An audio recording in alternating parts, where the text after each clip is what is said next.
Hello, hello, everyone. Welcome to another episode of the Financially Fearless podcast with your host, Shannon Del Palma. If you're watching on YouTube, hey, YouTube, welcome back to my channel. So, today I'm going to be talking about the first step that I made when I started paying off $25,000 of debt in 16 months as an entrepreneur. So, as someone who has fluctuating income, as someone who really feels like I don't know what my income is going to be month to month. If that's you, this is going to be a perfect episode or perfect video for you to watch because I know how it can feel to be someone who has that fluctuating income, but you're someone who wants to take your power back with your money. So, let me give you a little bit of background about my relationship to debt, which is not the best. I was in debt. I think my first purchase on a credit card was my college textbooks when I was 19 years old or maybe 20 years old. It might have been 20, might have been like my second year of college. And I can remember it. I took out a credit card to pay for my college textbooks because they were like, I think maybe just like $1,000 at the time. But that was a little while ago. And I remembered not having enough money to buy the textbooks, but I needed the textbooks for college to get through the courses. And yeah, I put it on a credit card. And that was the beginning of my credit card journey. And then throughout that journey, I never paid off that balance. I think I moved it over to another credit card, which I had for most of my 20s. It was a Bank of America credit card. And at that time, the interest rates weren't like credit card interest rates weren't anything crazy. But I continued to build and build and build credit card debt. And I didn't feel good about it. I didn't want to be, it wasn't to me like I wasn't one of those people who felt like credit card debt was okay to carry. It was this thing that like it just happened. I'll pay it off someday. I'm not too worried about it, flashing my credit card around. Like I didn't feel that way at all about credit card debt. I knew my entire life that I wanted to be this woman who was like empowered around her finances, who paid off credit card debt, who had savings, who was just like I just had this vision of being a financially responsible woman, like this woman who made her own money, that was independent, and that she knew how to take care of herself financially. So as I was carrying this credit card debt, I felt a lot of shame. I felt like there was something wrong with me. I didn't want to tell my friends that I had it. I don't think me and my friends had those types of discussions at that time. And I wish we did. I wish we had those conversations because I could have reached out to them and asked them. But I remember also feeling so disempowered around money because of my upbringing. I came from a single mother who didn't have money to help us at the time. So anything I wanted to get, even if it was a car, I had to get on my own. I worked like 2 or 3 jobs throughout college to save up for a car, and I remember how rewarding that feeling felt, but I also remember just kind of feeling like I didn't know how to go throughout life without trying to use credit cards because I didn't think there was any other way I could get ahead in life without using a credit card. And some of that might actually be very true. But I wanted to be the girl. I wanted to be the woman who made her own money, who could stand on her own 2 feet, who could take care of herself, who could have savings, who could buy a home, who could not carry credit card debt. I wanted to be that woman. So, as I continued on my journey throughout life, I carried this credit card debt balance. I then began to start my own business. I didn't go into too much debt in my very first business. My very first business was a wedding flower business. And yeah, I remembered not going, I still had so much shame around the credit card debt I was carrying from like my 20s. I was in my late 20s when I started this business. And I remember thinking, I'm not going to get into a lot of credit card debt with this business. I don't want to. I want to use this business to give me extra money to get out of credit card debt. So I started my first business when I was around 26, probably 27. I started that business. I had been dabbling in other stuff, starting an Etsy shop, just figuring out any other way I could make some extra money with my 9 to 5 after college and figure out a way to get out of credit card debt.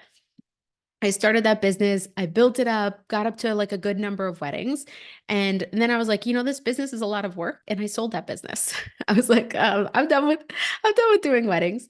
And then I got into the coaching world. I had built a business. I had sold a business before my 30th birthday. I felt very confident around my business skills. And I wanted to create a business where eventually, when I would become a mother, would fit my lifestyle better. I knew I wanted to be home.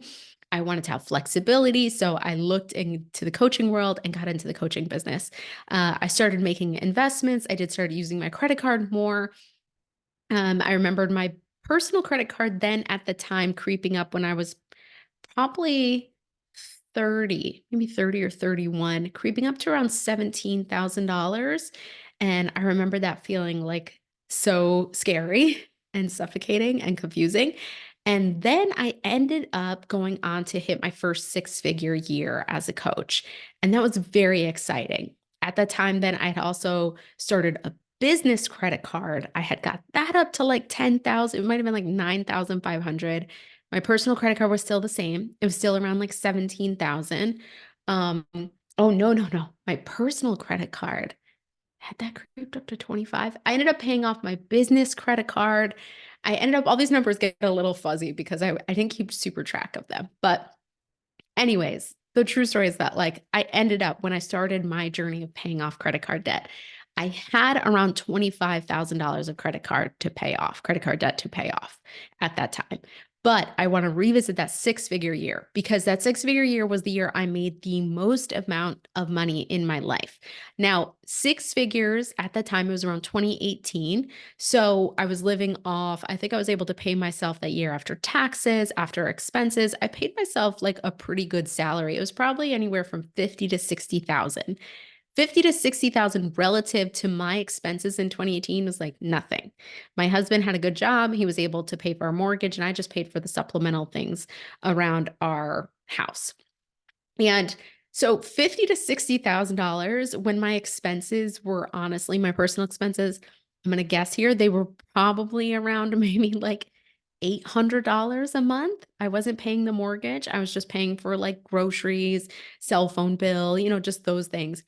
And then my business expenses per month were around $1,000. That was where I had the most inflation. That was where I was spending a lot of money. And I didn't have to spend $1,000 at that time in my business. So here's the situation I'm coming up on, right? I have $25,000 of credit card debt. I just had my biggest year ever. I have absolutely no savings. I saved nothing that year. I had credit card debt. I had no savings. And then I go into the following year. And at the end of the following year, I get pregnant. And pregnancy for me made me so sick. I was so incredibly sick for the first trimester. I couldn't launch programs in my coaching business. I just couldn't work at all. Like, I just couldn't work.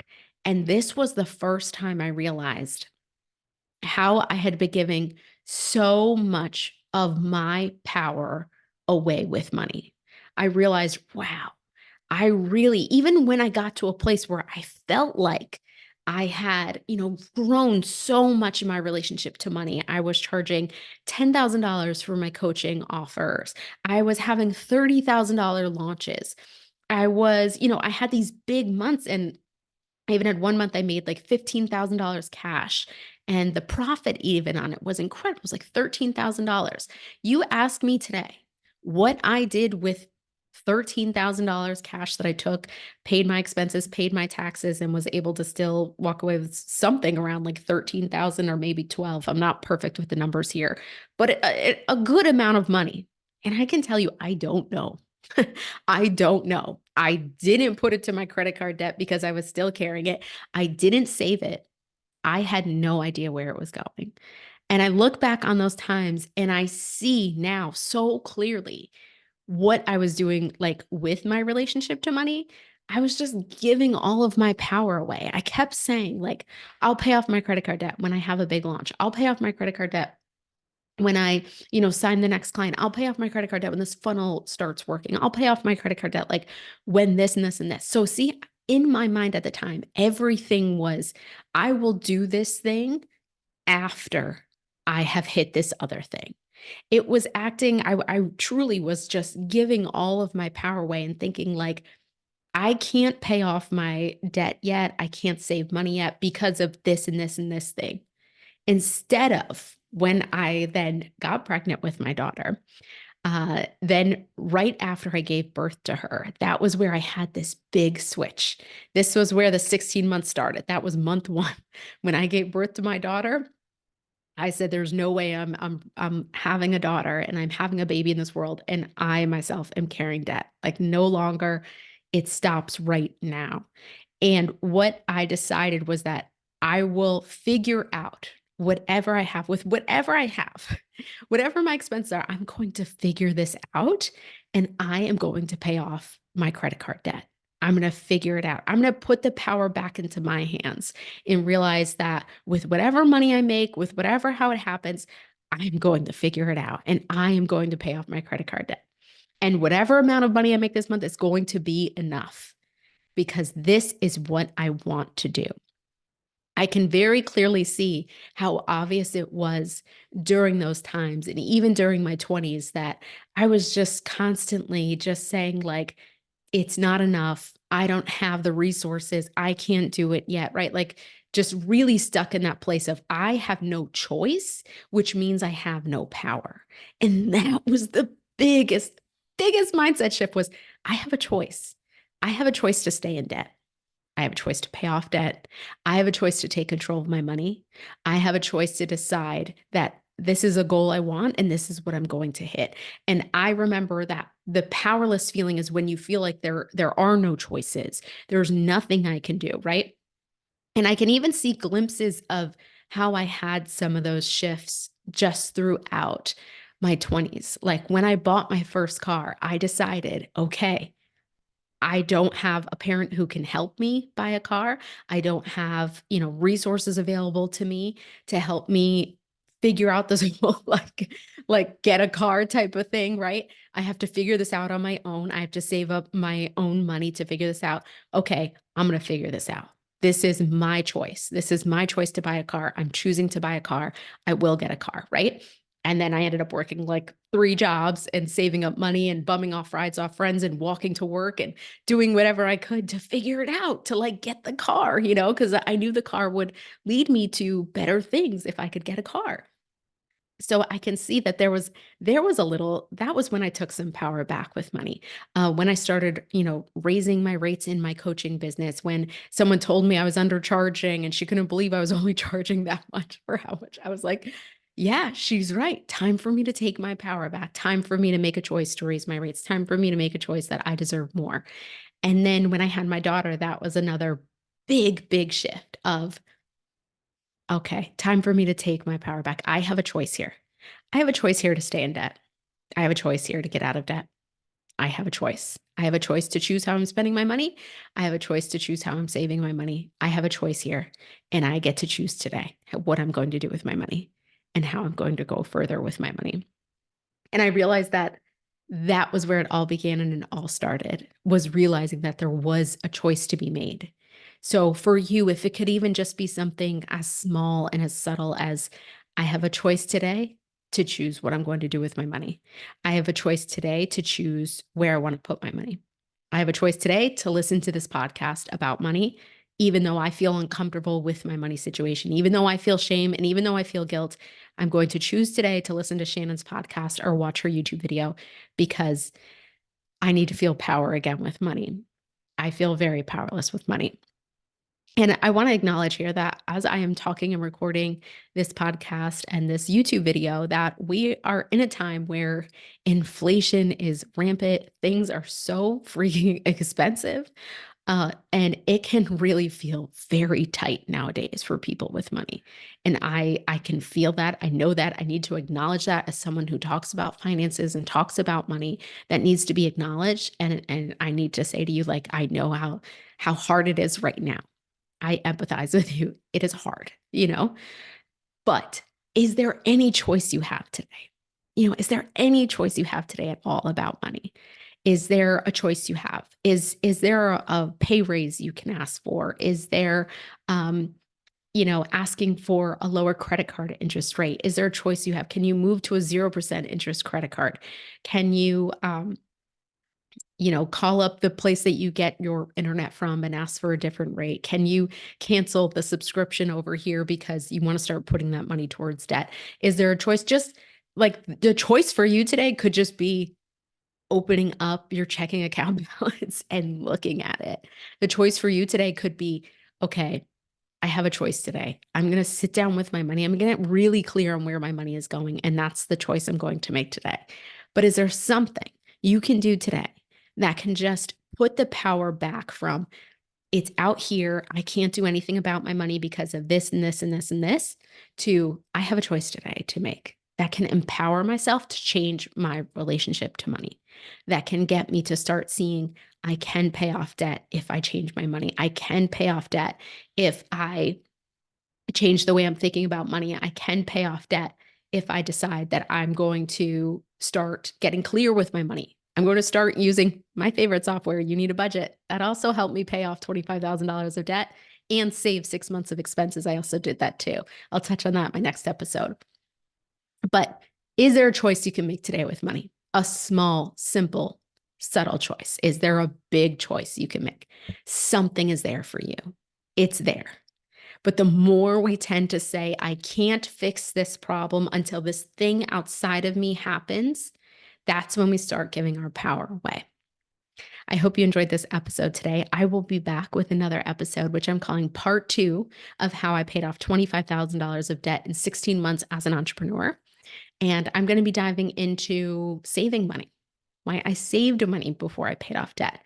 I'm going to be diving into the systems and the things that I used to help me pay off debt. One I've already touched on, You Need a Budget, YNAB, my favorite software. I'll also be diving into how I used YNAB for 2 years and still didn't pay off debt or save money because I wasn't doing these things. I'll be talking about what they were. And then I will be ending with part 3. And I hope you enjoy this one. I'll see you in the next 2 parts. Bye-bye.